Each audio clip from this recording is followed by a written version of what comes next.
give you one chance like that, just to remind you what the speed limit is. They won't. It's not an automatic fail.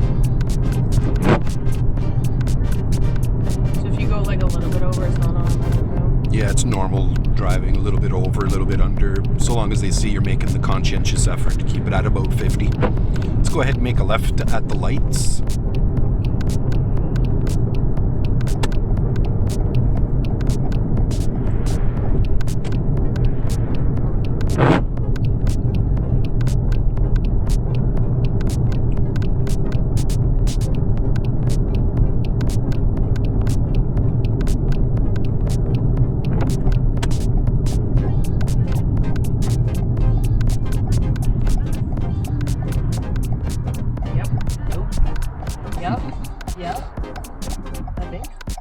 We'll talk about it after.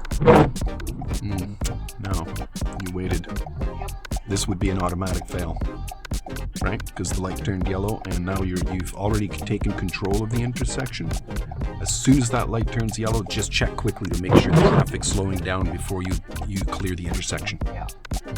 I was coming in too fast, that's why. At least you only got a graveyard on the right here, so you're not blocking anybody on this side.